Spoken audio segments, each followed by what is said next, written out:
Alejandro Mayorkas, or Ali as he was known when he attended Loyola Law School from 1982 to 1985, was nominated by Joe Biden to the position of Secretary of the Department of Homeland Security on November 23rd.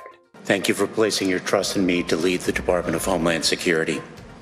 Thank you for the privilege of returning, with the consent of the Senate, to government service as a member of your administration. It is the honor of a lifetime. I spoke to the Dean of Loyola Law School about what this means for our community. What does it mean for an alum to receive this really prestigious nomination? It's super cool, right? I think it's it's obviously it's a fitting recognition of him and the extraordinary career he has had. I think it's inspirational to our current students, people that are considering Loyola. We have alum that are operating at the highest levels of law, business, politics, and this is just yet another demonstration of it. Dean Waterstone joined the Loyola faculty in 2006, after Mayorkas had graduated.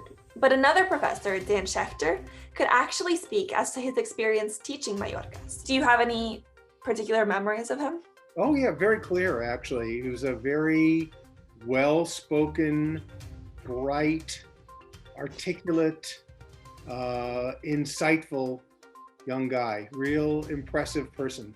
Professor Schechter also happens to be an LMU alum. I asked him how a Jesuit education prepares students like Mayorkas. When I went to LMU, and it was the first year that it was LMU, 1971, 72, and I graduated 74, the Jesuit influence on campus was quite strong.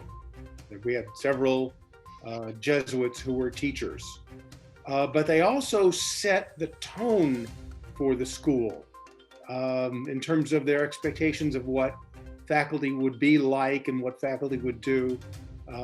It was understood that teaching came first.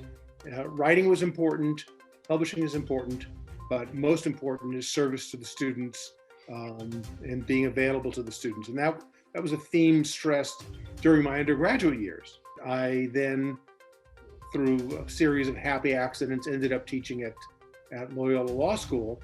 And we still had a few Jesuits on faculty there, but many fewer than the undergraduate school. And over the years, the Jesuit influence has seemingly dwindled, but in fact, it's still alive in the sense that the whole thrust of the school, the whole purpose of the school was shaped by the Jesuit influence of not only the people who used to teach at Loyola, but also the administration of the university at large.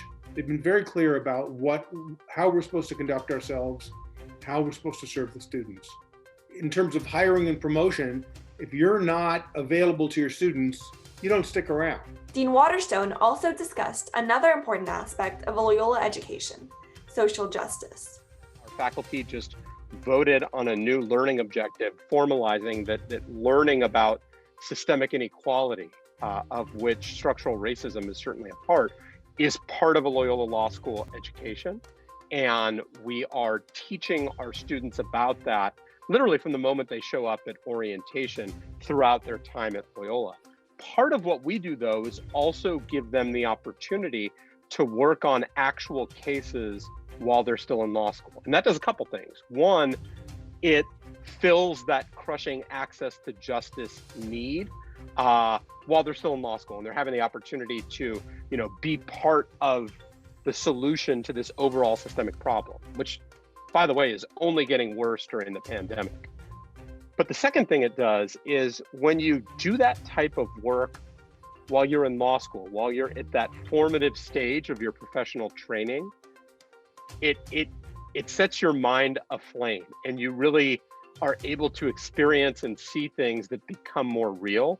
And it changes the way you view power relationships, justice, the law, forever. Not only will these values hopefully shape Mayorkas' leadership of the Department of Homeland Security, his nomination will also have a huge effect on the Loyola community through its alumni network. How does Loyola Law School take advantage of this alumni network?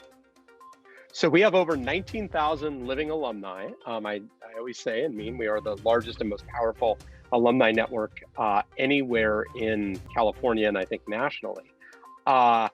So we take advantage of it in all kinds of ways. I always say that no one should graduate from Loyola Law School without a network of 5 lawyers that know who they are invested in their success, are willing to help them through the entry level of their careers. And that's primarily made up of our alum. And we are able to do that by making alumni part of the life of the law school in so many ways. And Mr. Mayorkas is just the latest example of that. I think 3 weeks before this news was announced, he was doing an event with our students. Veronica BP, Election 2020, Los Angeles.